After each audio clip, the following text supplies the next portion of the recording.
Y bien, continuando con nuestro tema de volúmenes, para medir el volumen de un fluido en un laboratorio, bueno, ya es muy diferente los ambientes, ¿no? Ahí ya se emplean vasos precipitados o probetas, ahí depende la cantidad de líquido que se quiere medir, pues ya están ahí los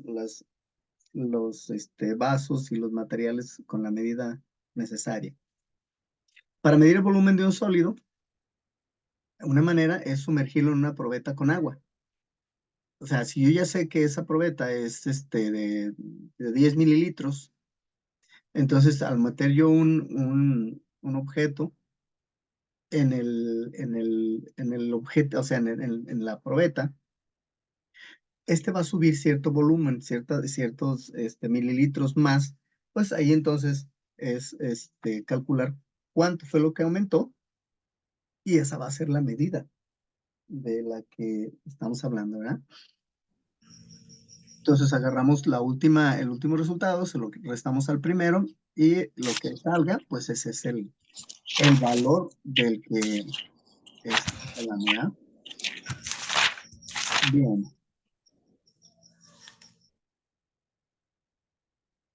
continuamos en la siguiente. Vamos a ver que está un poco lento mi computadora se tarda ahorita de repente.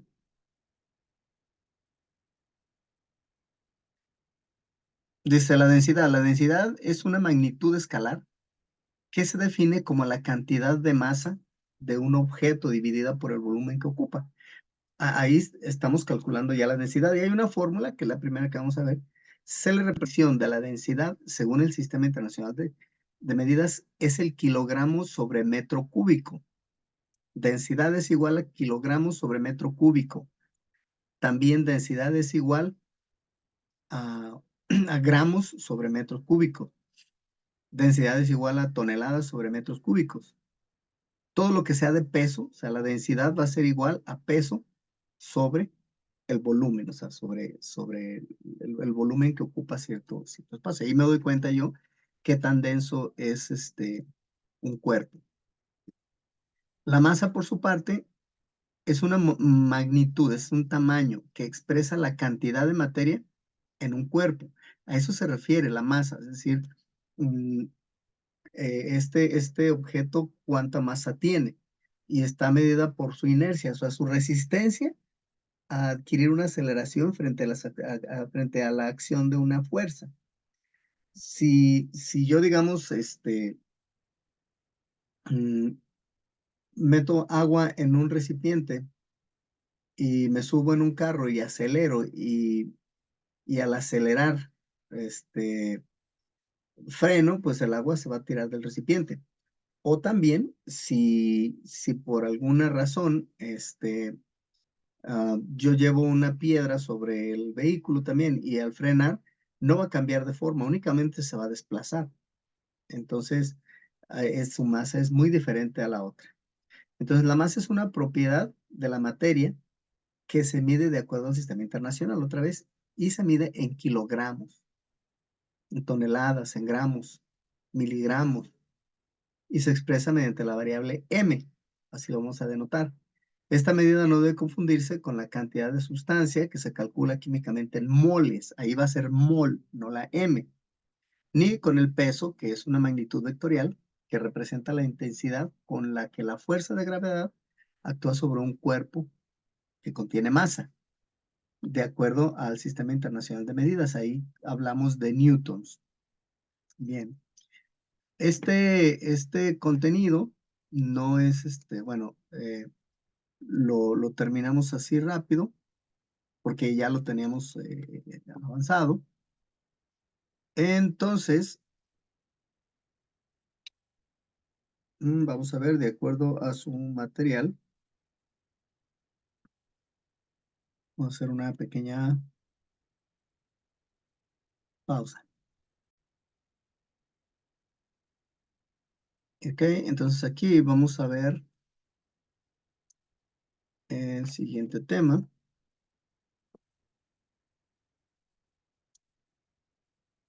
Es probable que ya lo puedan estar viendo en su pantalla, pero no la presentación completa, la cual ahorita ya deben de estar viendo.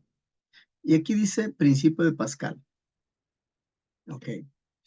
El principio de Pascal, este concepto, bueno, es bastante amplio, pero sí se puede comprender mm, con el ejercicio que vamos a ver. Sin embargo, en física, el principio de Pascal eh, dice, la presión ejercida sobre un fluido que no se puede comprimir y en equilibrio dentro de un recipiente de paredes que no se deformen, se transmite con igual intensidad en todas las direcciones y en todos los puntos del fluido.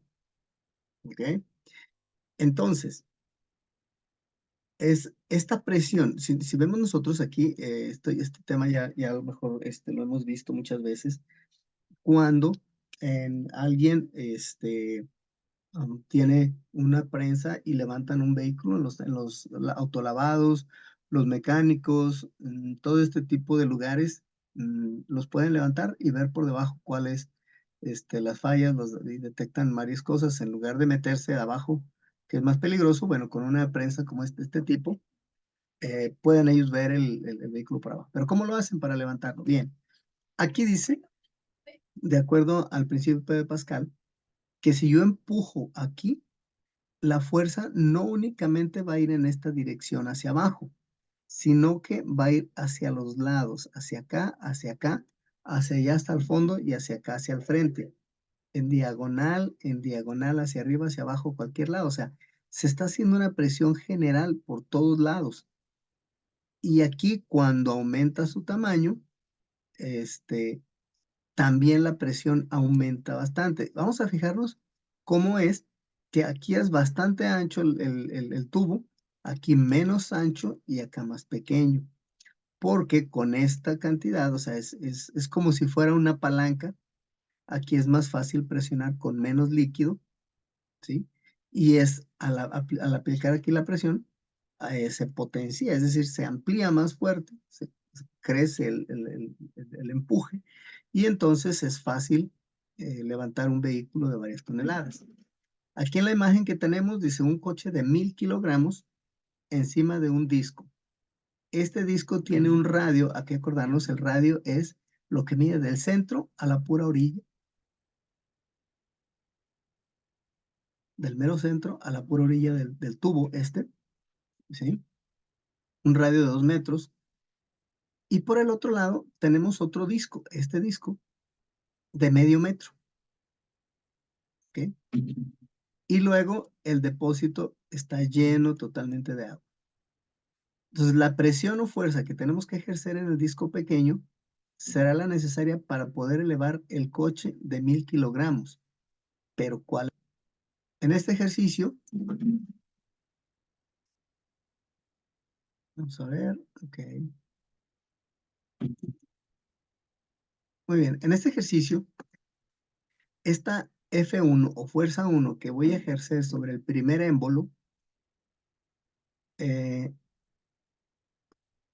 le vamos a llamar así, fuerza 1, la fuerza 1, vamos a empujar aquí. A1, esto que vemos aquí es el área de la superficie sobre la cual voy a empujar. Es el área del disco pequeño. F2, ¿ok? Es la fuerza en el disco grande, la resultante. Aquí voy a presionar con una fuerza y voy a obtener una fuerza resultante que resulta al presionar. Si el principio de Pascal nos dice que esas dos presiones son iguales, ¿ok? Es decir, la presión que se ejerce en el disco pequeño y la presión en el disco grande, P1 es la presión que vamos a ejercer sobre el disco pequeño y P2 la presión para el disco grande. Entonces vamos a tener que la presión 1 es igual a la fuerza 1 que voy a empujar aquí entre el área 1 y P2, la presión de salida va a ser igual a la fuerza 2 entre el área 2. Según Pascal, las dos son iguales, o sea, F1 entre A1 es igual a F2 entre A2. Tomando en cuenta entonces este principio de Pascal, ¿ok?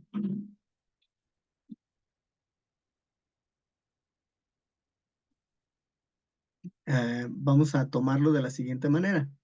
El área o superficie de un disco es pi por su radio al cuadrado. Entonces, el área 1 es igual a 3.1415 y fracción por el radio 2. El área 1, este que estamos hablando, por el radio que tiene, perdón, al cuadrado. Entonces, esto va a ser igual a pi por 0.52. Aquí le tenemos coma, 52 porque el material viene de España. Allá no utilizan el punto, allá utilizan la coma. Ellos dicen 17,25 en lugar de decir 17.25. Entonces, aquí yo tengo 0.52 por pi. ¿Ok? Si yo calculo 3.14 sobre 0.52, mi resultado va a ser 785 metros cuadrados. Entonces, esta área 2 va a ser igual a pi por el radio al cuadrado de esta área 2. Entonces, esto va a ser igual a pi por 2, como acá son 2 metros, por 2 al cuadrado. Pi por 4 me da 12.566 metros cuadrados. Entonces, siempre hay que poner las dos áreas en la misma unidad dentro de la fórmula: milímetros cuadrados, centímetros cuadrados, metros cuadrados, etc. Para eso hay que estar bien listos, que es lo que vamos a hacer.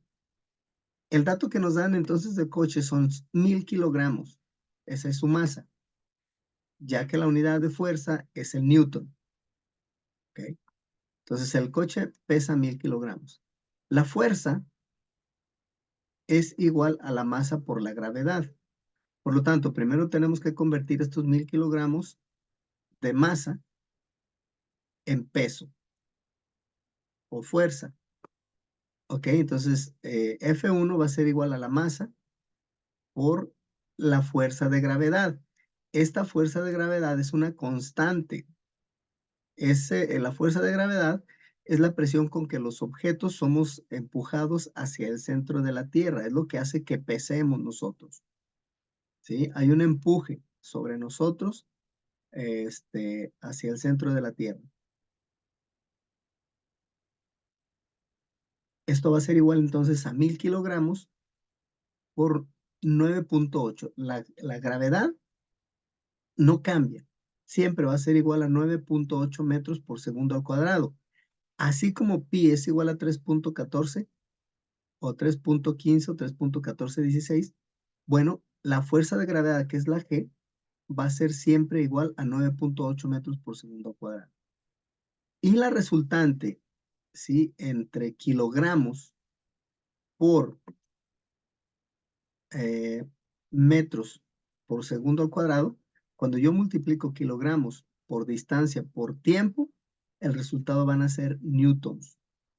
Entonces, al multiplicar 1000 gramos por 9.8 metros por segundo al cuadrado, ¿okay? Aquí me va a dar 9.8. Cuando yo multiplico 1000 por 9.8, me va a dar 9.800 newtons. ¿Okay? Estos 9800 newtons, al conocer nosotros las áreas y la fuerza con la que debe ser el lado del coche para levantarlo, o sea, 9800 newtons, sustituimos todos los valores conocidos en la fórmula de la igualdad de las dos presiones y vamos a tener F1 entre 0.785, esta cantidad de área 1. ¿Ok? Esto es igual a 9.8, que son los newtons que tenemos aquí, la fuerza 1, entre 12.566. Si despejamos, esta es una igualdad, acuérdense que es una igualdad. F1 entre 0,785 debe ser igual a 9.800 entre 12.566. Si despejo F1, es decir, F1 la dejo de este lado, y su 0,785 lo paso al otro lado, ¿sí? Entonces F1 va a ser igual a la fuerza 2 entre el área 2. ¿Ok? Entonces, tomando en cuenta, poniendo los datos que tenemos aquí, mi fuerza resultante 1 va a ser igual a 612 newton, ¿verdad? Mm, Vamos a desglosarlo un poquito.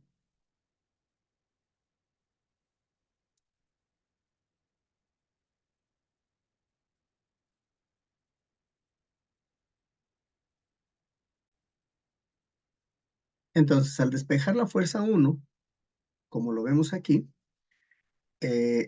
me va a quedar a mí 9.8 por,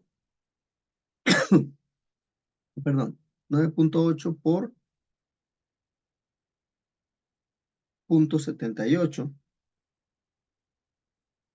y el resultado lo vamos a dividir entre 12.56, dándonos un resultado de aproximadamente 0.611, o sea 611 newton, ¿sí? Pero como les comento, entre más decimales se tomen, o menos decimales se tomen, esto va a resultar más exacto. Aquí me dice 612 porque tomé más decimales al momento de hacer el cálculo, y el resultado es 7.644 entre 12.5 va a ser igual a 0.611. Al convertirlos en newton, nos quedan 612 newtons, de acuerdo a lo que hemos estado viendo acá. Sí es importante, vamos, el proceso, ¿sí? Y vamos a ver algún otro ejemplo que nos pueda aclarar el tema. Entonces aquí, bueno, lo que llegamos es que quiere decir que solamente con aplicar una fuerza de 612 newton podemos elevar un coche de 9.800 newtons, que viene siendo la fuerza 2 que necesitamos, o lo que dijimos que pesaba el automóvil, 1000 kilogramos, ¿sí? Que los convertimos en newton, dándonos 9.800 newton, ¿verdad? Entonces, este es un ejemplo muy sencillo, ¿sí? Para ver la prensa hidráulica sobre cómo se convierten digamos, como una pequeña fuerza hace un empuje más grande. Y viceversa, también al presionar de este lado, al lado contrario, la presión que sale por acá también va a ser mucho mayor que la fuerza con la que va a salir el objeto. Por eso la jeringa tiene esta forma, de aquí hacia acá. La parte más ancha en la parte de atrás y la parte más angosta en la parte de enfrente, ¿sí? Disminuye, presionando poco, disminuye la velocidad, aunque la jeringa no está hecha para cuestiones de velocidad, sino para cuestiones de practicidad, porque el, el- la presión, vamos, puede dañar el tejido por dentro si se hace una presión muy fuerte, que hay algunas enfermeras que no les preocupa eso. Bien. ah, Ok, entonces aquí vamos a ver enseguida, ah, iniciamos con el material, pero no precisamente desde aquí, vamos un poco más para arriba. Aquí, relaciones y funciones. Aquí como lo ven ustedes, bueno, parece ser algo simple, algo sencillito, parecen ser conjuntos de elementos, pero me detengo así un poquito porque pudiera ser que se encontraran con esta situación en un examen. Vamos a ver con mucha atención. ¿A qué se refiere con una relación? Una relación es una correspondencia de elementos entre dos conjuntos, ¿ok? Aquí en este caso, tenemos tres alumnos, eh, pongan el nombre que ustedes quieran, en un salón y tres alumnos en otro salón. Podemos considerar que hay una relación entre ellos dos, ¿sí? Cuando hay una correspondencia entre uno y el otro. Entonces, una función es una relación donde cada elemento de un conjunto A, hay que tener muy en cuenta este lado, le corresponde nada más uno. ¿ok? Le corresponde nada más uno de estos otros tres. Entonces, a este le corresponde este, está muy bien, es una función. A este le corresponde este, también es una función. De este lado para allá, tiene que haber uno para él al otro lado. Aquí no es una función, ¿por qué? Porque a este le corresponde el 1 y el 2. Aquí en esta relación no hay una función. Aquí es un reparto, es un acomodo, en lo que se quiera ponerle, ¿sí? Si hablamos de estos 2 elementos, sí, acá sí hay una función, pero, rompe con el esquema al darnos cuenta que el 2 también le corresponde a A, por lo tanto, o le corresponde a A o le corresponde a B. Aquí sí es una función, ¿por qué? Porque para este tiene el valor de 1. A este también le puede corresponder el mismo valor de 1. Vean el ejercicio, porque puede ser, como les comento, tema de examen. Si a este le corresponden 2 de acá, no hay función. Pero si a 2 de acá les corresponde 1 de aquí, sí es una función. Sí se considera una función. Lo mismo pasa en este caso, que es la inversa prácticamente de la de arriba.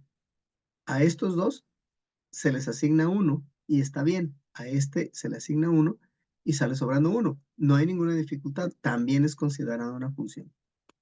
Entonces, el álgebra es una herramienta muy buena para describir y explorar relaciones. Vamos a imaginarnos que lanzamos una pelota hacia arriba, la miramos que se eleva, se detiene por un momento y empieza a caer de regreso en nuestra mano. Mientras pasaba el tiempo, la altura de la pelota cambió, creando una relación entre la cantidad de tiempo que estuvo en el aire y su altura. ¿Ok? Entonces, en matemáticas, una asociación entre variables que cambian juntas como el tiempo y la altura, a a esta función se le llama relación. ¿Ok? ¿Qué es la definición de una función? Bueno, la función, hay muchos tipos de relaciones. Entre las más importantes relaciones algebraicas están las funciones. La función es una relación en la cual una variable específica, un valor determinado de otra variable, especifica, perdón, un valor determinado de otra variable. Por ejemplo, al aventar la pelota, bueno, ya lo vimos este ejemplo, ¿sí? El tiempo dice solo avanza hacia adelante y nunca se repite. La altura de la pelota depende de qué tanto tiempo ha pasado desde que dejó la mano.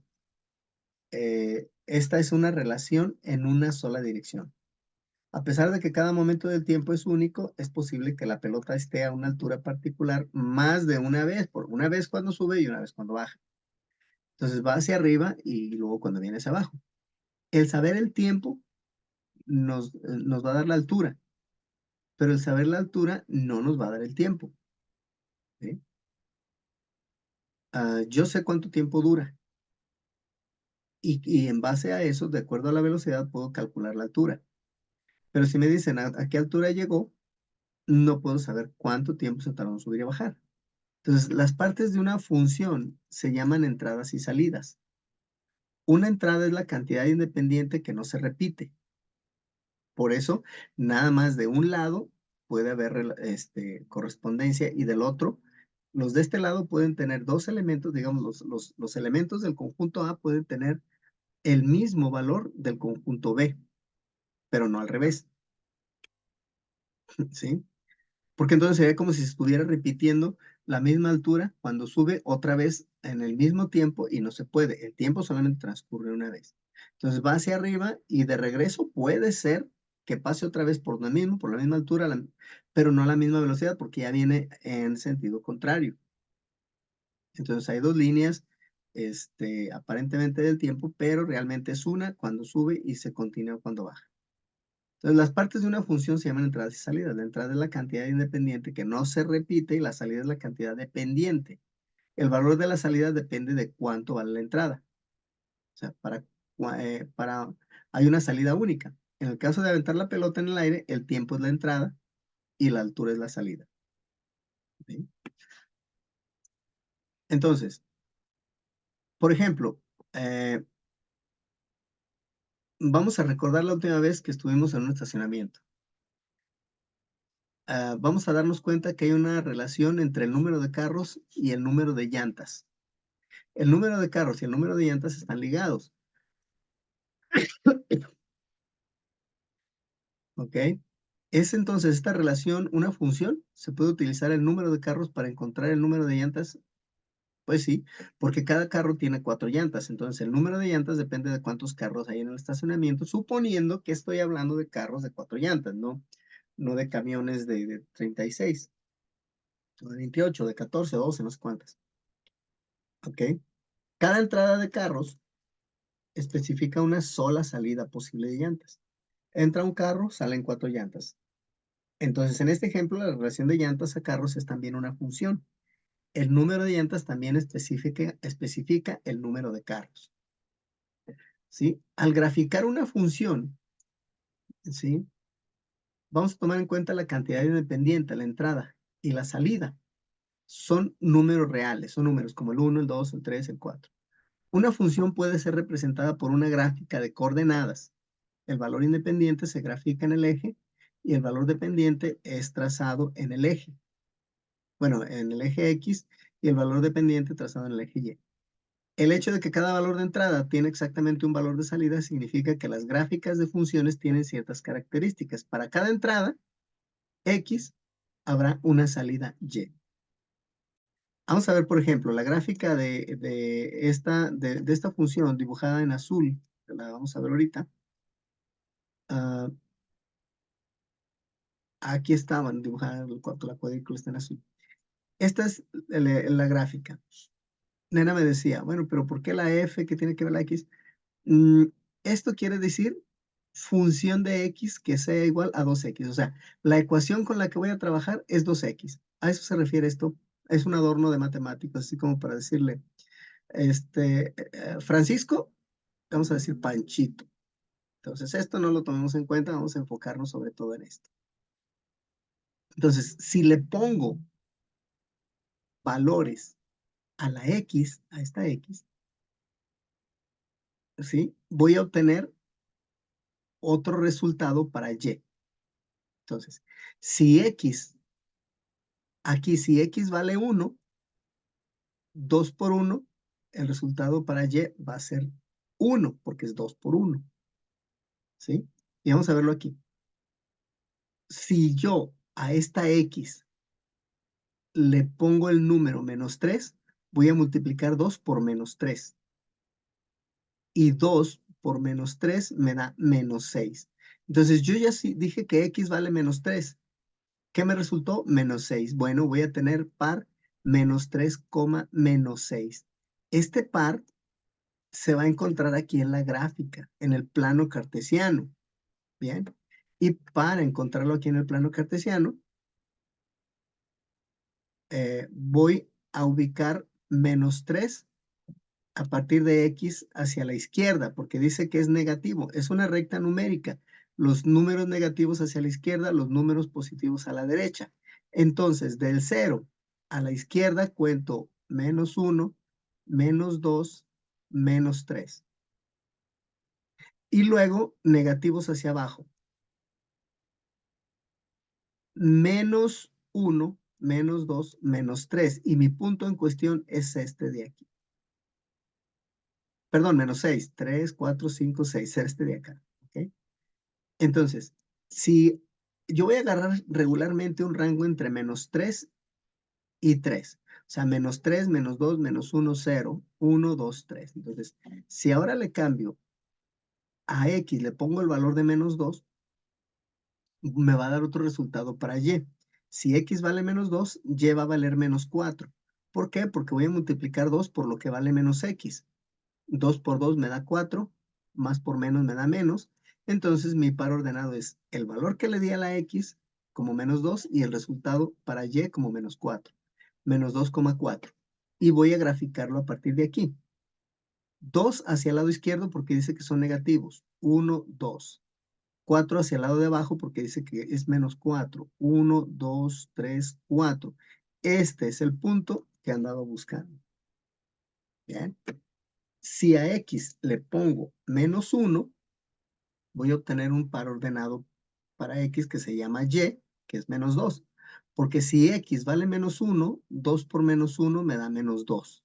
Entonces mi par es menos 1, menos 2. Grafico menos 1, menos 2 a partir del centro. menos 1 a la izquierda, menos 2 hacia abajo. Aquí está el punto que andaba buscando. Si a x le pongo 0, se va a convertir en 0. ¿Por qué? Porque multiplico 2 por 0 y me va a dar 0. Quiere decir que cuando x valga 0, y también va a valer 0. Y mi par ordenado entonces va a ser 0,0. No se mueve, es decir, 0 en x, 0 en y, ahí está, en el mero centro. Ahora, voy al revés. Ya lo hice con menos 3, menos 2, menos 1, ahora con 1. Nada más que ahora 2 por 1 me va a dar 2, son positivos. Mi par ordenado 1,2. 1 a la derecha, 2 hacia arriba. Si x vale 2, entonces mi par ordenado es 2,4. 2 hacia la derecha, 4 hacia arriba. Cuando x vale 3, mi par ordenado vale 6, o sea, 3,6. Mi punto es este que está aquí. Junto esta línea y obtengo una recta que pasa por arriba. Esta es una función, ¿ok? Y esta es la mitad de la grabación.